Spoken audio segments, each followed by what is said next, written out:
Hi there, Ron here, and in this episode of Painting Masters, we'll be looking at works by Jung Hun-Sung. Now, I'm very impressed with these, and I actually personally learned a lot of lessons from observing him work. Yes, there are quite a few videos of his on YouTube, on his own YouTube channel, which I will link down below. I will say one of his strengths is bringing the most out of wet in wet. So everything that needs to be blended together is blended together, and the transition are very smooth, and there's also a variety of edges. So his work is very impressive, mostly portraits, also some figurative, some landscapes. I kind of picked a bit of everything to show you some of the works that aren't necessarily showcased as much by his, but mostly it's going to be the core typical portraits. Okay, so let's get started. Okay, so I will admit this time it's bad because I just couldn't make up my mind, so I have tons of work.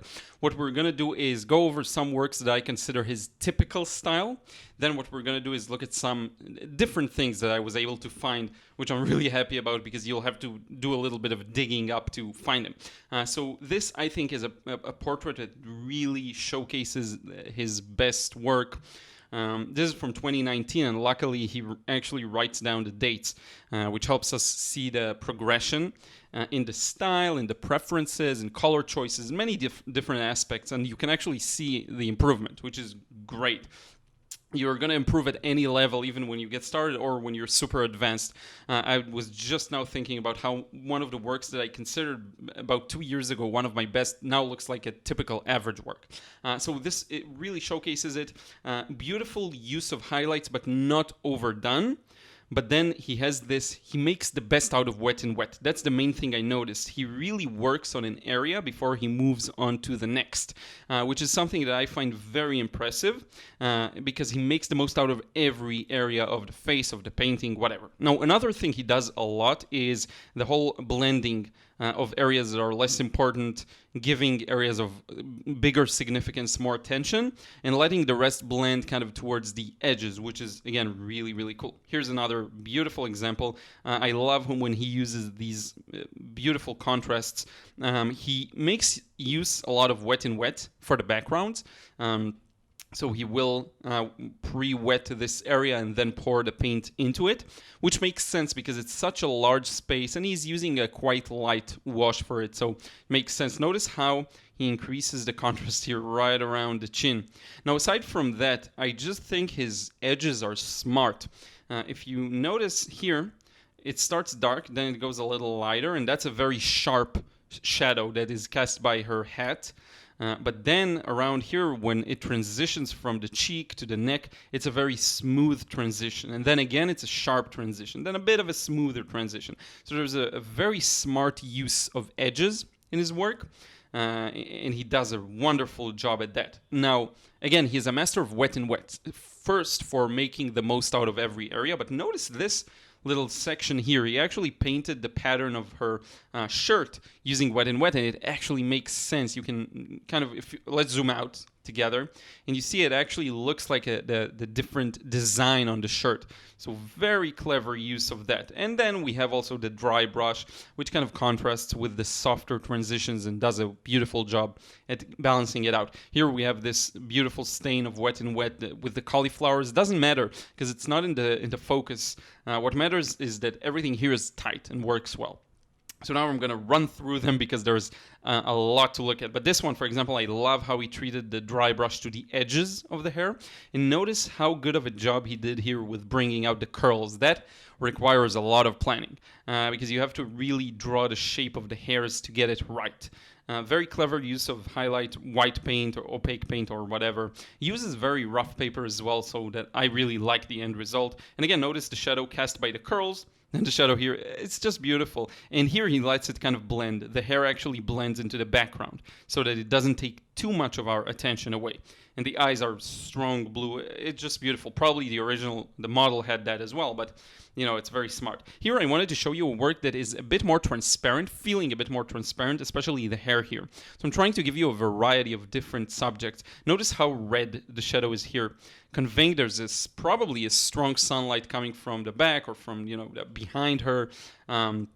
Which is beautiful and kind of glazes for the background. So This is a bit more of a rough work, but it's still super accurate and just beautiful. Now notice one more thing.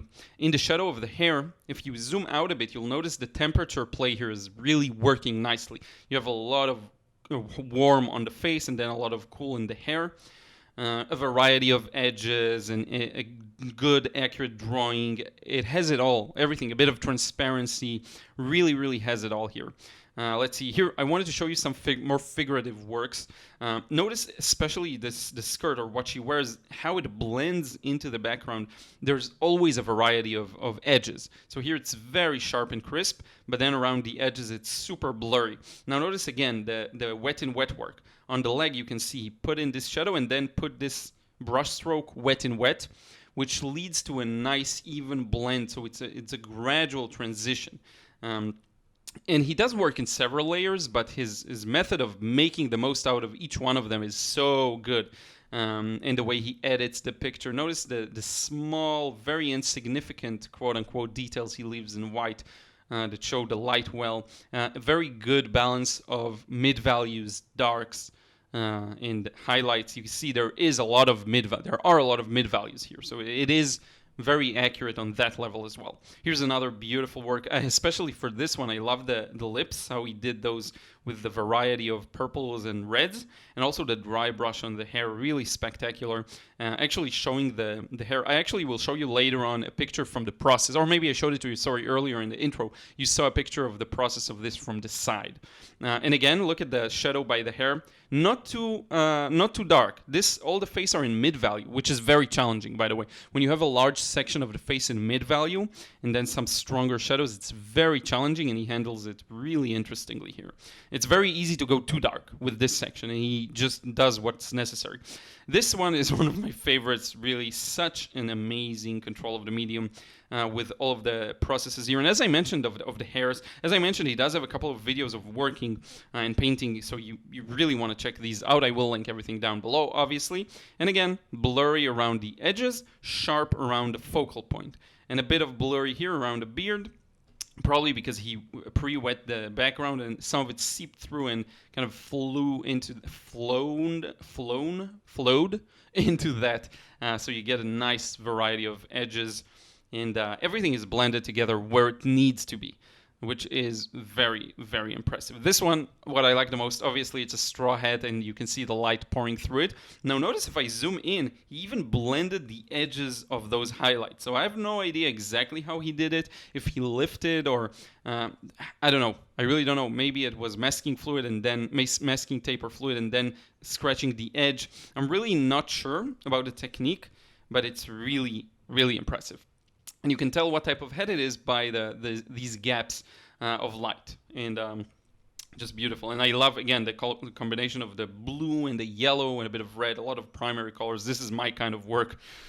Really, I love primary colors. Here's another one of the most interesting ones to me in terms of the background. Such a strong green, but still very well lit. Green is easy to either go too light or too dark. It's such a tricky color for me personally. I don't know if it's like that for everyone, but notice again the whole edges. I'm going to repeat that a lot, but the edges here, the flowers, just the flowers could be a beautiful painting here, honestly. And they're blended because they're not the focal point. Beautiful details of kind of light and shadow pouring in from above. Maybe there are a couple of tree branches from above hiding some of the thing in shadow and some of it is in light. Just beautiful work, and the color harmony, everything works well with this one.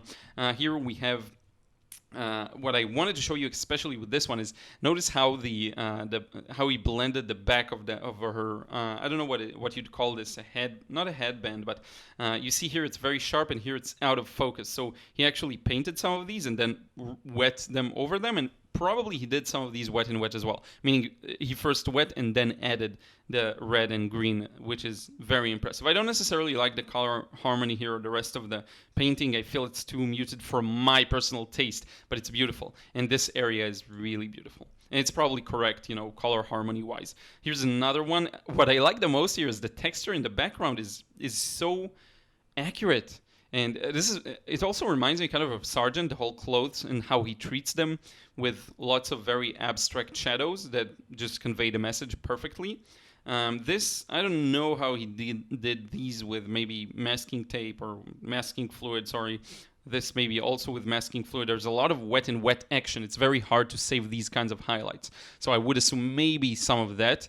Very beautiful. The eye feels a little too large here. So you see the drawing doesn't have to be super accurate for it to look amazing. Even just this detail of the neck, you know, the what you'd call this, I don't know. But it's so loyal to the source in many ways and feels so real.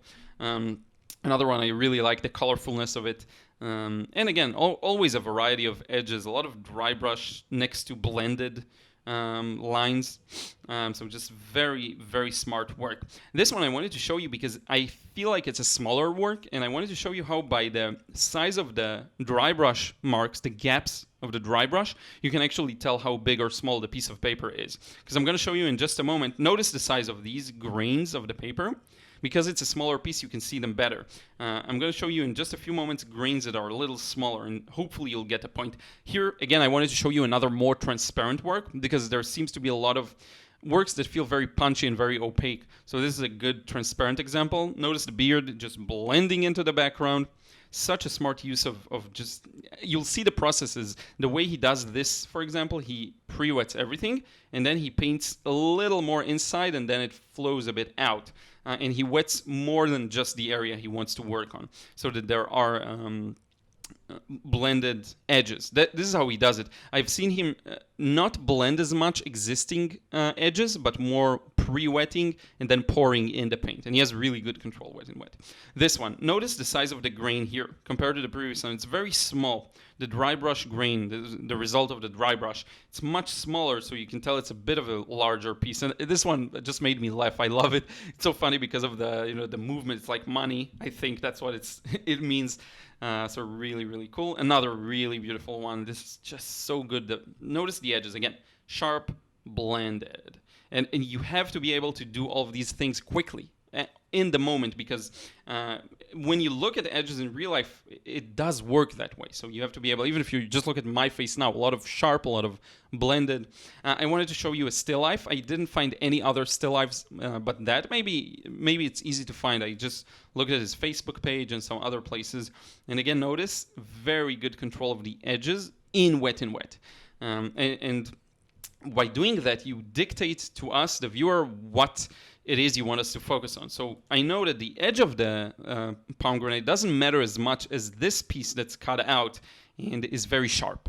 And the meeting point between that and this pomegranate and the other one. So, and also there's this bit of a texture of straight lines in the pomegranate that happens very often. Maybe when they're in the crate, they get a little smushed together, or maybe it's like that from the tree. My parents actually had a pomegranate tree behind our home, but behind our house. I just don't remember exactly how it works. Now, I wanted to show you a couple of pencil sketches, because this really goes to show you the level and skill. The pencil work shows that he has a good understanding of any medium, not just watercolor. So pencil, some charcoal, some graphite, I can't tell the difference. Sorry about that. But this is obviously, I don't know, maybe a mix of all of them. Here's another one. I think this may supposed to be Jason Momoa, the actor, but I'm not sure. And here's another one. You can pause the video. Sorry if I go too fast. There's a lot. So you can pause the video, worst case. I can also zoom in for you to see the details. You should check out his Facebook page, and just a Google search, you'll find all of these. Here's another one, a bit of a different technique. So cross-hatching with probably a bit of a more normal pencil. Let's see what else we have here. A couple of landscapes as well. I think I saved these for the last, so we have this kind of, it's very simple. His landscapes are very simple compared to the portraits, I would say, but it still gets the message across, gets the atmosphere across. A lot of the magic is in the simplicity. Now notice these flowers. I'm going to show you something cool in just a moment, okay? Another one. Like, look at this thing. This reminds me of a couple of other artists. I already even showed some of them here on the paint show. The Painting Masters, sorry.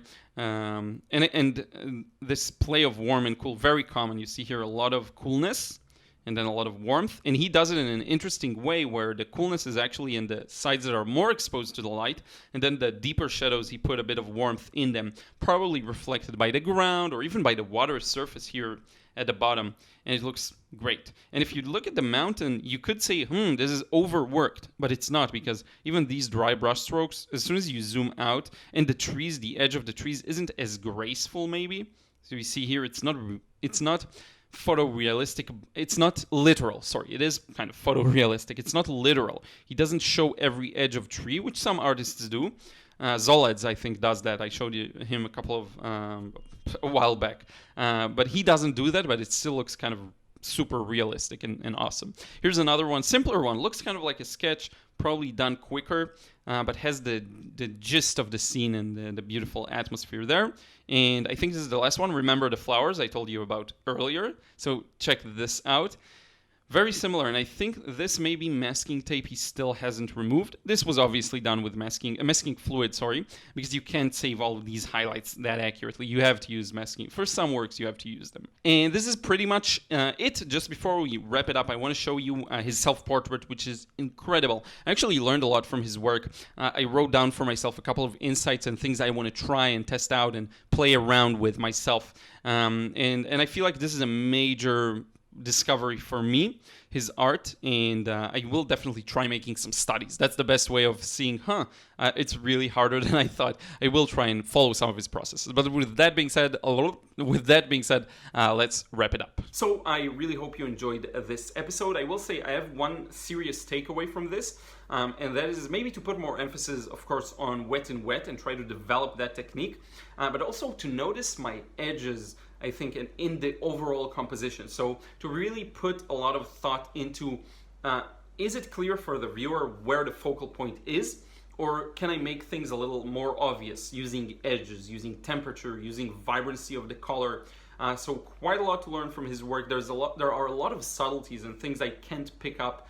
I'll have to really think about and probably do some studies of his work to really pick up on. But for the most part, I think we covered all of the surface level things. So I really hope you enjoyed this one. Don't forget to give this video a like if you have. And if you're still not subscribed, make sure you are and hit the bell button, because that really helps to make sure you see new videos. And there are 3 new videos a week, so I'll be very happy to have you on board. I know there are quite a lot of new subscribers recently, so thank you to anyone who has joined recently. Really appreciate it, and I will talk to you again in another vid and in another episode of the Painting Masters real soon.